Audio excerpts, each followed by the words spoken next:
Hello everyone, welcome to Prime Classes. In the last class, we saw all about reflection.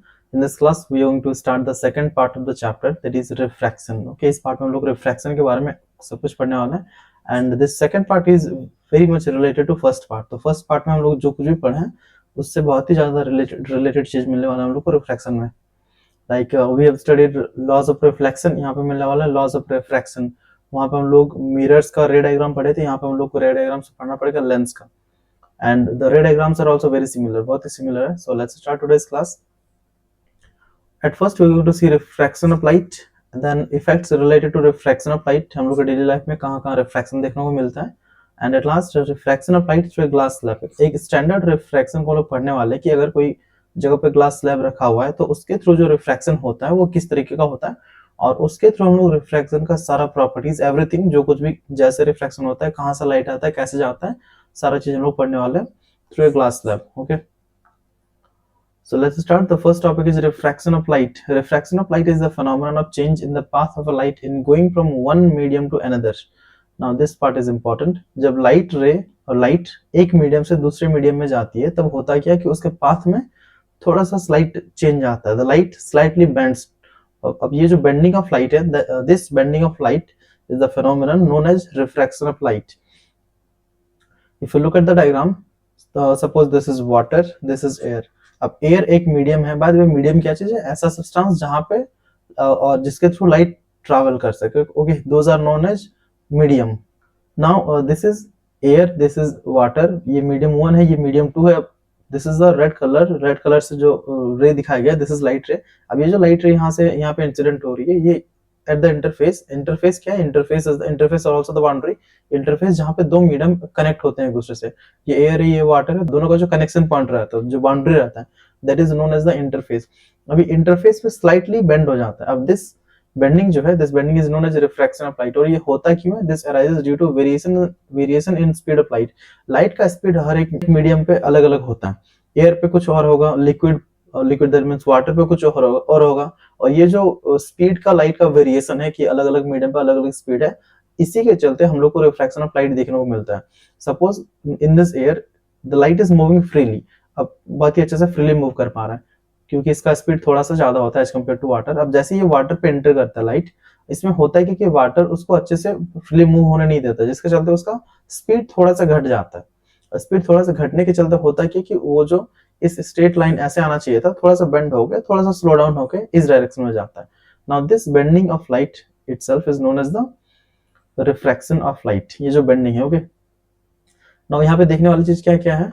This ray which is incident, this is known as the incident ray. और ये जो जिस रे का, जैसे हम लोग रिफ्लेक्शन में पढ़े थे, रिफ्लेक्शन में क्या पढ़ते? This is the plane mirror, this is the normal. अब यहां से अगर कोई लाइट रे,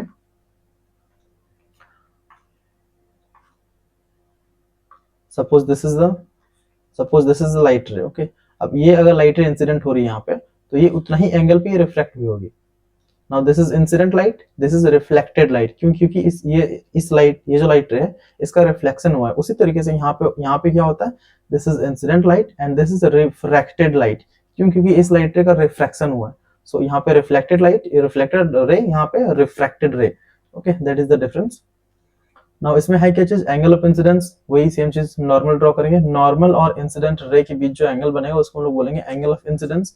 नॉर्मल और रिफ्रैक्टेड रे के बीच जो एंगल बनेगा उसको हम लोग बोलेंगे angle of refraction. Okay, this is the boundary, this is substance 1, we can say medium 1, medium 2, and this is the interface. Normal क्या होता है? नॉर्मल इज 90 डिग्री और perpendicular line, this is imaginary line, ये actual में होता नहीं है. At the interface, refraction के टाइम पे at the interface, and reflection के time पे at the mirror. Okay, so this is all about refraction of light. This is nothing but the phenomenon of bending of light while going from one medium to another medium. And what is the reason behind this? The main reason is variation in speed of light. अलग अलग medium पे अलग अलग speed होता है, जिसके चलते हम लोग को रिफ्रैक्शन देखने को मिलता है. But it now effects related to refraction of light. ऐसा कौन कौन सा इफेक्ट हम लोग को डेली लाइफ में जो हम लोग को देखने को मिलता है, जिसका मेन रीजन होता है refraction of light. The first thing, the bottom of a tank और a pond containing water appears to be raised. Up, suppose there is a tank or pond उसका जो बॉटम होता है, suppose you can take example of a bucket full of water, suppose there is a bucket and the bucket is full of water. अब bucket का जो bottom होगा, that bottom slightly raised feel होगा, थोड़ा सा ऊपर उठा हुआ दिखेगा, क्यों? That is because of refraction, वो रिफ्रैक्शन के चलते होता है। एंड वो होता कैसे है, you can see this image, you can relate by seeing this image.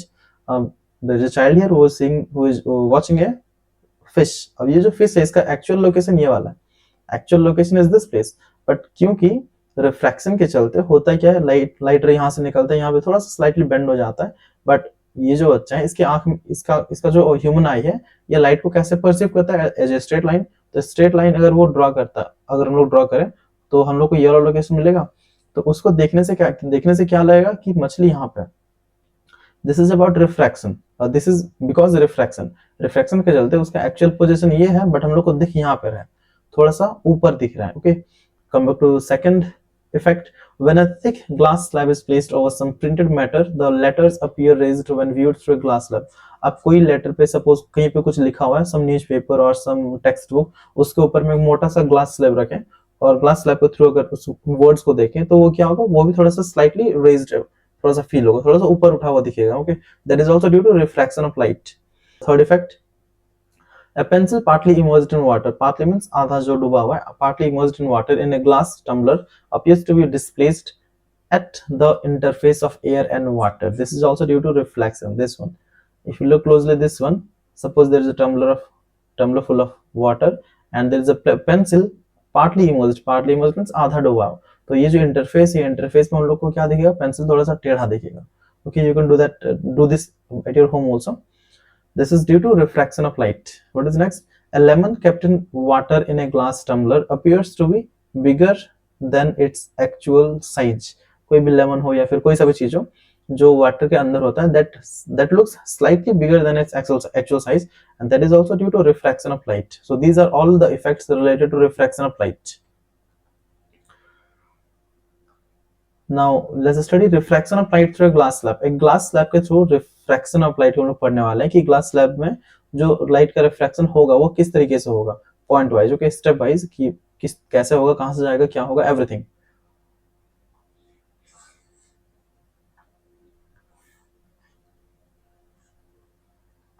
Suppose this is the glass slab. अब यहाँ पे हम लोग क्या देखेंगे कि लाइट किस तरीके से रिफ्रैक्ट होता है। So let's take light ray. Light ray यहाँ से यहाँ तक आता है, ऐसे मान के चलते हैं। Now this light ray, because ये इंसिडेंट, यहाँ पे इंसिडेंट हो रहा है, this will be known as incident ray. Okay, अब क्योंकि दिस इज द इंटरफेस पे ये थोड़ा सा टेढ़ा हो जाएगा, आइदर दिस वे और दैट वे। ओके, स्ट्रेट जो ऐसा होना चाहिए ऐसा होगा नहीं, या तो इस तरीके से होगा या फिर इस तरीके से होगा। ओके, क्योंकि देयर इज अ रीजन कि कैसे होता है, जिसको हम लोग आगे पढ़ने वाला है। जब रेयर से डेंसर जाता है तो नॉर्मल की ओर मुड़ जाता है, जब डेंसर से रेयर जाता है तब नॉर्मल से दूर भागता है, क्योंकि यहाँ पे एयर टू ग्लास जा रहा है, तो क्या होगा, ये नॉर्मल की ओर मुड़ जाएगा। Okay, so it will be something like this. This is refracted ray, क्योंकि इसका रिफ्रैक्शन हुआ है, and again at last we will get a ray like this. अब ये ऐसे आना चाहिए था, बट इस वे में चल गया। Why? This is due to refraction.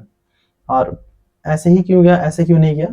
क्योंकि हम लोग ग्लास से एयर में आ रहे हैं, that means denser to rarer आ रहा है, तो वो नॉर्मल से दूर भागेगा। Okay, if I draw dot line, this is the normal, this is the normal. Okay, now this is known as incident ray, this is known as refracted ray, this is known as emergent ray. Emergent means जो emerge होकर बाहर निकल रहा है। So this is incident ray, this is refracted ray, this is emergent ray. Okay, अब angles का अगर बात किया जाए, this will be angle of incidence, this will be angle of refraction, and this angle will be angle of emergence. Angle of emergence means कि जिस angle से वो इमर्ज होकर बाहर निकल रहा है। Okay, so this is how light gets refracted through a glass slab. अब थोड़ा सा प्रॉपर्टीज देख लेते हैं कि इसमें होता क्या है, कैसा होता है। ओके, इंसिडेंट रे क्या चीज है? जो लाइट रे यहाँ से यहाँ तक आता है। रिफ्रैक्टेड रे, ये लाइट रे यहाँ से लेके यहाँ तक जो जिसका रिफ्रैक्शन होके हम लोग को मिलता है। इमर्जेंट रे जो लास्ट में बाहर निकलता है, दैट इज इमर्जेंट रे। पॉइंट ऑफ इंसिडेंस किसको बोलेंगे? This is the point of incidence, जहाँ पे लाइट रे इंसिडेंस हो रहा है। नॉर्मल इज दिस वन, और at this interface this one, दो इंटरफेस है, air glass, glass air. Air glass में ये वाला नॉर्मल है और ग्लास एयर में ये वाला normal. Okay, lateral displacement, this one thing is to be noticed. अब देखा जाए तो ये जो लाइट रे है इसका एक्चुअल पाथ अगर आता तो कुछ इस तरीके से होता। Let me draw it something like this, इस तरीके से होता। अगर ये स्ट्रेट चला आता, अगर यहाँ पे लाइट, यहाँ पे ग्लास स्लैब अगर होता ही नहीं तो कुछ इस तरीके से होता।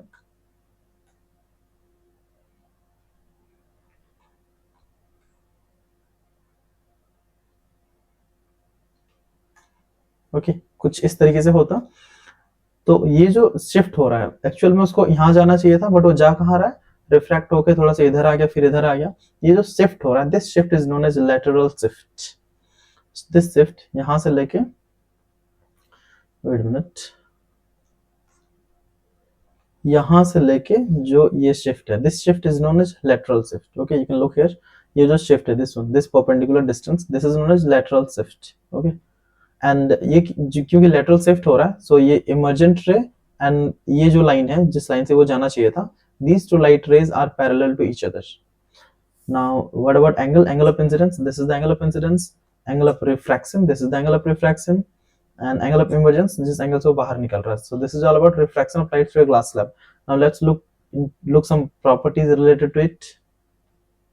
The emergent ray is parallel to the incident ray. वही चीज, जो emergent ray होगा ये वाला ray, वो incident ray के parallel होगा। इसको अगर extend करके ले जाएं तो ये दोनों rays आपस में parallel होंगे। There is a lateral displacement, a sideways shift between incident and emergent rays. A sideways shift वही चीज है जो sideways shift होता है, एक्चुअल जाना चाहिए था इधर, बट साइड होकर थोड़ा सा यहाँ आ जाता है। This is lateral shift. Okay. Speed of light is less in glass than in air. Speed of light is less in glass. Glass में जो speed का light है वो less होता है, इसीलिए ये normal की ओर मुड़ जाता है, और air पे ज्यादा होता है, इसीलिए normal से दूर भागता है। Okay. This is air. This is glass, this is again air. If the slab is perfectly parallel and uniform, angle I is equal to angle E. अब अगर ये दो इंटरफेस आपस में पैरेलल हो तो क्या होगा, ये angle I will be equal to angle E. Angle of incidence will always be equal to angle of emergence. Okay. The last thing in this, if light moves from rarer to denser medium, it bends towards the normal. Normal की ओर मुड़ जाता है।